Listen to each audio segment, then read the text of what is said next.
What is COP27 and why was it relevant for Africa?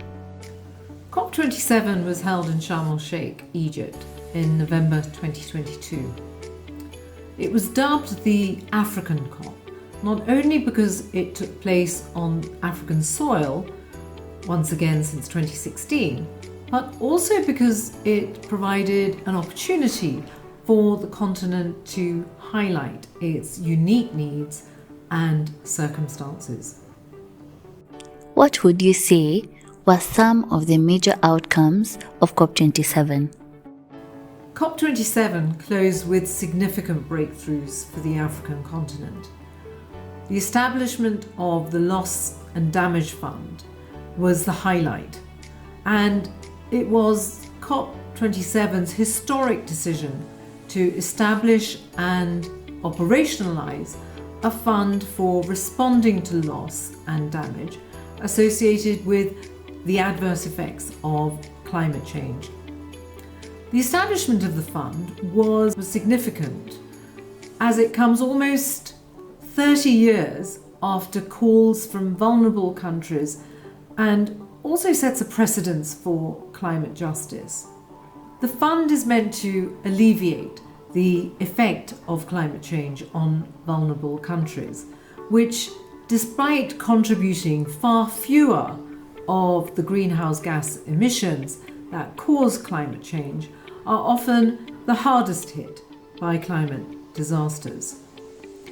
Whilst the establishment of the Loss and Damage Fund is arguably the biggest win from COP27, there are still many details that need to be determined in order to operationalize the fund, such as who should contribute and how much, who should benefit and how much will be paid out, how will damages be quantified, and how will the fund be managed and capitalized.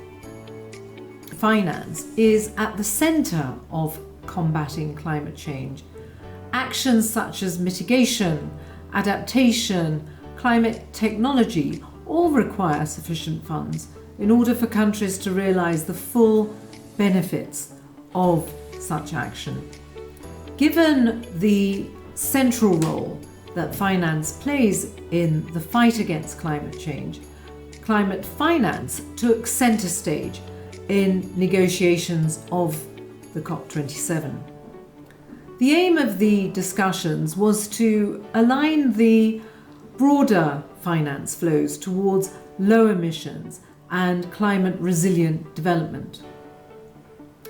One of the key outcomes for climate finance was the call for developed country parties to provide resources to cater for the second replenishment of the Green Climate Fund.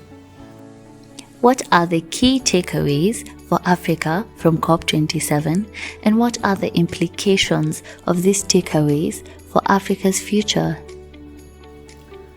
COP27 brought mixed results for Africa, with the establishment of the Loss and Damage Fund being a significant victory, but also the recognition that resources are not going to flow immediately and that there is still a huge debate about how it will be funded and who will pay into the fund.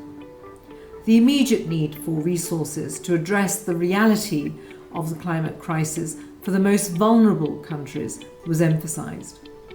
The key takeaways for Africa include the need for immediate resources to address the climate crisis, the importance of African leadership and ambition, and the potential for carbon credit markets to channel resources to those who need them the most. What are the main recommendations for Africa to move the needle on key issues such as energy, carbon credit markets, and climate adaptation and resilience? Based on the analysis from COP27, the main recommendations for Africa to move the needle on key issues include the need for a global windfall tax on fossil fuel companies as a means of generating resources for loss and damage in the interim. The importance of citizen advocacy to hold governments accountable for their climate action commitments.